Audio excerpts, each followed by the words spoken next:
బంధువులు కూడా ఏడుస్తున్న నేపథ్యంలో అతను పూర్తిగా వాళ్ళకు ఉన్నటువంటి సమాచారాన్ని పూర్తిగా తెలుసుకున్నటువంటి ప్రయత్నం చేద్దాం.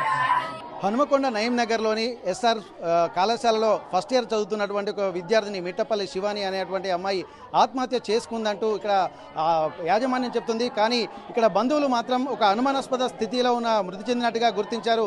ప్రస్తుతానికైతే ఇక్కడ వాళ్ళ తల్లిదండ్రులు బంధువులు కూడా ఎస్ఆర్ కాలేజీకి చేరుకొని ఆందోళన చేస్తున్నటువంటి పరిస్థితి. ప్రస్తుతానికి పోలీసులు వాళ్ళ తండ్రి కుమార్ను లోపల తీసి మాట్లాడుతున్నటువంటి నేపథ్యంలో వాళ్ళ బంధువులు కూడా ఇప్పటికే చేరుకున్నారు. ఎస్ఆర్ కాలేజీలకు వచ్చిన తర్వాత వాళ్ళ ఆవేదన అరణ్య రోదనగా మారుతున్నటువంటి పరిస్థితి. అసలు ఏం జరిగింది? శివాని ఆత్మహత్య చేసుకుందా లేకుంటే అనుమానాస్పద మృతి ఏం జరిగింది? ఎందుకంటే తమకు తెలియకుండా ఇక్కడ మార్చురీకి ఎలా తరలిస్తారంటూ కూడా ఇక్కడ వాళ్ళు ప్రశ్నిస్తున్నటువంటి పరిస్థితి. దీనికి సంబంధించి వాళ్ళ బంధువులతో మాట్లాడదాం. అసలు ఏం జరిగింది, దీనికి సంబంధించి పూర్తి వివరాలు తెలుసుకున్నటువంటి ప్రయత్నం చేద్దాం. ప్రస్తుతానికి వాళ్ళ బంధువులు కూడా ఇక్కడ ఉన్నారు. వాళ్ళు శివాని మృతి చెందడం పట్ల తాను ఆవేదన పూరితమైనటువంటి వాతావరణం అయితే నెలకొంది. ప్రస్తుతానికి ఏం జరిగింది అనేది వాళ్ళ పేరెంట్స్ తోటి, వాళ్ళ తల్లి ఇక్కడే ఉంది, ఆమెతో మనం మాట్లాడే ప్రయత్నం చేద్దాం. అసలు ఏం జరిగిందమ్మా? మీకు ఏమైనా సమాచారం అందిందా? శివాని చనిపోవడం మీద మీకు ఏమైనా సమాచారం తెలిసిందా? మా ఆయనకు ఫోన్ చేసిరు సారు. మా ఆయనకు ఫోన్ చేసి అమ్మాయి ఇట్లా సూసైడ్ చేసుకున్నది అని అన్నారు సారు. అంటే ఇప్పుడు ఎట్లుంది అంటే ఇప్పుడు ఓకే కానీ మేము హాస్పిటల్కి తీసుకుపోతున్నాం అన్నారు సార్. అన్న తర్వాత సరే మీరు తీసుకోండి మేము వస్తున్నాం అంటే మీరు ఇమ్మీడియట్గా రాలే, మేము ఇమ్మీడియట్గా వస్తాం అని అన్నాం సార్. మేము ఆల్రెడీ తీసుకుపోతున్నాం తీసుకుపోయినాం అని అన్నారు. మళ్ళీ 10 నిమిషాలకు ఫోన్ చేసి ఆధార్ కార్డు మీ అమ్మాయిది పెట్టండి అన్నారు. అంటే మరి అమ్మాయి కొంచెం మంచిగా ఉండవచ్చు, హాస్పిటల్లో ఏం ప్రాబ్లం ఉన్నదో మరి ఆధార్ లేని తీసుకొని అంటారు కావచ్చు అని ఆధార్ పెట్టినాం. ఆధార్ పెడితే మాకు అమ్మాయి మంచిగానే ఉన్నది కావచ్చు, మాట్లాడుతుంది కావచ్చు. ఇట్లా అంటే హాస్టల్ స్నానం చేసే గది అక్కడనే. ఇప్పుడు ఈ పైన కాలేజీల పైన 3rd ఫ్లోర్లో అమ్మాయి వేసుకుందంట సారు. మేము అక్కడని మాకు తెలియదు. హాస్టల్ ఇది ఇక్కడ దగ్గర వేసుకుంటే ఎవరన్నా వెంటనే చూడవచ్చు, మా అమ్మాయి బాగానే ఉందేమో వెంటనే మరి హాస్పిటల్కి తీసుకోవచ్చు శ్వాసకి నాడకపోతే అని అనుకున్నాం సార్. ఆధార్ కార్డు అడిగిన వాళ్ళే మళ్ళీ 10 నిమిషాలు అయింది, ఫోన్ అత్తలేదు. మేము ఇక మాకు మంచిర్యాల నుండి ట్రైన్కి రావాలంటే 3 అవర్స్ పడుతుంది, బస్కు రావాలంటే 5-6 అవర్స్ పడుతుంది. మా బావకు ఫోన్ చేసినాం, కారు ఉంటే మరి ఐష్ ఇట్లా సూసైడ్ చేసుకుందట, హాస్పిటల్ జాయిన్ చేసిరట. ఇప్పుడు మరి ఓకే అని అంటాండ్రు. మనం వెంటనే పోవాలని అన్న వాళ్ళు మా బావ కారు వేరేటోళ్ళకి ఇచ్చేసిండు. ఆ కారు వచ్చేదాకా ఆయన గంట అయింది సారు. గంట అవుతుంది, మాకు భయం అవుతుంది. మరి ఆధారు చనిపోయిందన్న విషయం తెలియదు మీకు? చెప్తలేరు. రండి ఇమ్మీడియట్గా రండి మీ హాస్పిటల్ తీసుకుపోయినా బాగానే ఉందని. మళ్ళీ ఒక మేడం ఫోన్ చేసింది, ముందుగా మా అమ్మ ఎట్లుంది చెప్పండి మేడం అని అంటే బాగానే ఉందమ్మా మీరు రాండి అన్నారు.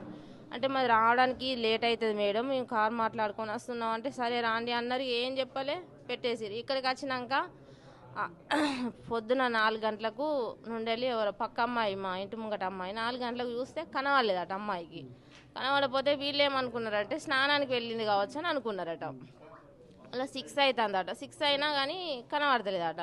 స్టడీ అవర్స్ కోసం అని వీళ్ళు పైకి ఎక్కడానికి ఎవరో అమ్మాయి పోయిందట. పోయేసరికి మా అమ్మాయి 8:00కో మరి 8:30కో ఊరేసుకొని అక్కడ ఉందట. ఉన్నోళ్ళు చెప్పిన వాళ్ళే అప్పుడు వీళ్ళు మాకు చెప్పారు సార్. ఇప్పుడు అక్కడ వార్డెన్ ఉంటుంది, మా అమ్మాయికి రూమ్కి ఇటేటే ఇప్పుడు కాలేజీ కానీ బయటికి ఎంట్రీ కావడానికి అక్కడ వార్డెన్ లేడీ మేడం ఉంటుంది. లేడీ మేడం దాటే మా అమ్మాయి ఇప్పుడు బయటికి రావాలి. బయటికి వచ్చి కాలేజ్ పై 3వ అంతస్తు మీద పోయిందంటే అక్కడ వార్డెన్ లేకనే కదా అమ్మాయి పోయింది. ఆ అమ్మాయి వార్డెన్ ఉంటే అమ్మాయి ఇంత 4 గంటలకు నువ్వు స్నానాల గది ఇటు ఉన్నది, నువ్వు పైకి అటు సైడ్ ఎందుకు వెళ్తున్నావు, బయటకు వెళ్ళే అవసరం నీకేముందనేసి ఆ అమ్మాయిని క్వశ్చన్ వేసు మేడం ఉంటే. అక్కడ ఎవరు లేరు, నెగ్లెక్ట్ చేసిరా, ఆమె ధైర్యం చేసి పైకి పోయింది సార్. మరి పైకి ఆమె ఒక్కటి పోయిందా, ఎవరన్నా తీసుకుపోయిలా, ఏమైంది ఎట్లా అయింది తెలియదు. ఒకసారి అయితే ఆమె మా ఇంట్లోనే అటాచ్ బాత్రూమ్ సారు, ఇంట్లోనే నైటు బాత్రూమ్ వచ్చినా కానీ మమ్మీ నువ్వు తెలితోడు ఉండు, నన్ను చూసుకుంటుండు మమ్మీ అని అంటే, తెలితోడు ఉన్న పోరా అంటాడు. నిలబడితేనే పోతే సారు. ఇంట్లో కూడా భయపడుతుంది. పోతే మా చెల్లె వాళ్ళ ఇంటి ముంగటనే పోతే వాళ్ళ ఇంటికే పోతుంది, మా ఇంటికి వస్తుంది. చదువులా డిల్లా క్లాస్ చదువు రాదు, చదువుకు భయపడి చనిపోయిందని అనుకుంటే చదువులో ఫస్టే సార్ 400. ఇక్కడ మీరు చెప్తున్నట్టు ఇక్కడ అమ్మాయి కూడా సూసైడ్ లెటర్ ఒకటి రాసింది అని చెప్పి అంటున్నారు. మరి ఆ లెటరు చదివారా మీరు? లెటరు మా అమ్మాయి ఇంగ్లీష్లోనే రాస్తుంది సార్. ఏది కానీ ఇంగ్లీష్లోనే రాస్తుంది. ఫస్ట్ ఉండాలి ఇంగ్లీష్ మీడియం, తెలుగు ఆమెకు రాదు సారు. తెలుగులో చనిపోయే ముంగట ఇప్పుడు చెయ్యి అనేది వణుకుతుంది. ఆమె చనిపోతాను ముందుగాలంటే చెయ్యి వణుకుతే కొంచెం అది వంకరనన్న పోవచ్చు, ఎట్లన్నా పోవచ్చు, కామలు పోలీస్ స్టాపులకి ఇవన్నీ పెట్టి గంత నీట్గా చనిపోయే ముంగట ఎవరన్నా రాస్తారా? ఆమె రైటింగ్ కాదు సార్, అది ఆమె ఏది రాయి ఇంగ్లీష్లోనే రాస్తుంది, తెలుగు రాదు ఆమెకు. నా తెలుగులో డిల్లనే సార్, ఆమె ఇంగ్లీష్ రాస్తుంది. మా ఇంటి ముంగట ఒక 10 మెంబర్స్ 12 మంది ఉంటారు సార్, వాళ్ళకి ఏది రాకుండా కానీ ఈమెనే మా ఇంట్లో డోర్లకు మొత్తం చాక్ పీస్ తోటి రాసుకుంటా చెప్తుంది, టీచర్ లెక్క ఈమె అందరికి చెప్తే సారు. ఏ డౌట్ ఉన్నా ఈమెనే అడుగుతారు. చదువులో మస్తు చదువుతుంది సారు. మరి ఇట్లా మస్తు చదువుతున్నా అంటే ఇలా మీరు లెటర్ ఫాల్స్ అని చెప్పి అంటున్నారు, కానీ ఇంత నేను ఫస్ట్ ఇయర్లోనే నాకు చదవడం ఇంట్రెస్ట్ లేదని చెప్పి దాంట్లో అంటే ఎట్లాగో ఆమె మీరు చెప్తున్నట్టు ఆమెది కాదని అనుకుందాం, కానీ అందులో ఉన్నటువంటి మ్యాటర్ ఏంటంటే మాకు చదువు ఇబ్బందిగా ఉంది, చెల్లి నువ్వన్నా మంచిగా చదువుకో అని చెప్పి అంటున్నారు. అసలు మీ ఇంట్లో ఎంతమంది పిల్లలమ్మా మీకు? అసలు నాకు ఒక ఇద్దరు అమ్మాయిలు సారు.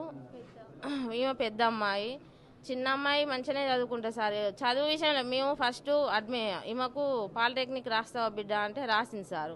రాష్ట్రంలో 16,000 వచ్చినాయి సారు. 16,000 వస్తే మమ్మీ నాకు 16,000 వచ్చినాయి, నాకు నేను ఏడ రాసినా నాకు ఫ్రీ సీట్ వస్తుంది మమ్మీ, ఫ్రీ సీట్ అంటే నువ్వు ఫ్రీ సీట్ వస్తే చదువుతా అంటున్నావు, అట్లా చదువు. మరి సిరిసిరి నన్ను లేస్తాంటాట, మరి ఇంటి ముంగట నువ్వు మరి ఆమెతోటి పోతావు అంటే మమ్మీ అక్కడ ఫ్రీ సీట్ వస్తే అక్కడ ఎట్లుంటుందో నేను సిరిసిరితో చదువుతా మమ్మీ, మరి డబ్బుల విషయంలో మీకు నన్ను చదివిస్తారా అంటే మీకన్నా ఎక్కువ నా బిడ్డ, నేను మిషన్ కుడతా సారు. మా ఆయన ఈనాడు ఏజెన్సీ, మా ఆయన చిన్న జీతం, ఇద్దరు ఆడపిల్లలు. ప్రతిదానికి మనం మొగోళ్ళని అడుగుతామా? అడగలేం కదా అని చెప్పి నేను కూడా మిషన్ కుట్టి పిల్లలకి ఏదంటే అది ఇంకొనిస్తా. నేను చదివిస్తా బిడ్డ, నువ్వు ఏడ చదువుకుంటా అంటే నానే చదివిస్తా, పైసల కారణం అయితే వెనుక పోం బిడ్డ అని నేను అన్న. వాళ్ళ బాబాయ్ కూడా యుఎస్లో ఉంటాడు. పైసల విషయంలో కూడా నీకేమన్నా కావాలంటే నన్ను అడుగురా శివాని, మమ్మీ డాడీ అడగరు కానీ నీకేదైనా కావాలంటే కూడా నేను ఇస్తా అంటున్నాడు. అంటే సరే బాబాయ్ అవసరం ఉంటే చెప్తా కానీ అవసరం లేదు నేను అడగాను. ఆమె కూడా అన్నది సారు, అడ్మిషన్కు 6,500 అయితే 500 సార్కు రాసినందుకట 6,000 అట. స్పెల్లింగ్ మిస్టేక్ ఏదన్నా అయితే మమ్మీ బాబాయ్ యూఎస్ పోయేటప్పుడు ఇబ్బంది అయింది, నీకు ఇంగ్లీష్ రాదు కదా మమ్మీ నేను రాస్తా అని ఆమెనే ఫామ్ నింపింది, రాసింది సారు. మళ్ళా వచ్చేటప్పుడు కూడా అయితే మా అమ్మాయికును ఈ అమ్మాయికి పక్కకే బెడ్ కావాలని మేము అన్నాం సారు. పక్కన ఉన్న అమ్మాయి మీ ఊరికి సంబంధించిన మా ఇంటి ముంగట్నే అయితే పక్క బెడ్ కావాలి అని అంటే వీళ్ళు అన్నారు, అంటే 50% పే చేస్తే మీకు నచ్చిన బెడ్ పక్కకి ఇట్లా ఇస్తాం, కానీ మీరు ఇష్టం వచ్చినప్పుడు అడిగి వచ్చి మీ ఇష్టం ఉన్నట్టు ఇవ్వాలంటే మేము ఇవ్వము, 50% పే చేయండి పక్కకి ఇస్తామని అంటే అట్లా కూడా పే చేసినాం సార్. మేము 50% పే చేసినాం. మరి ఇద్దరు పిల్లగాళ్ళు బెంగటిల్తారు, అమ్మాయి బెంగటిల్లాదు, ఏడున్న చదువు అనేది మంచిగా చదువుకోవాలి అని 50% పే చేసినాం. మా అమ్మాయికి మాత్రం ఇద్దరు పక్కకి ఇవ్వండి సార్. వాళ్ళకు ఒక్కతే అమ్మాయి, ఆమె బెంగటిల్లద్దు, మా అమ్మాయి బెంగటిల్లద్దు, పక్కకి ఇవ్వన్న వాళ్ళు పక్కకి ఇచ్చిరు సారు. జాయిన్ చేసేటప్పుడు ఫీజు కట్టేటప్పుడు కూడా అడిగినాం, ఐషు మరి ఫీజు కడతానవరా, మరి నీకు ఓకే కదరా ఇష్టమేనా అంటే మమ్మీ నాకు ఇష్టమే అన్నది. ఫీజు ఎంత?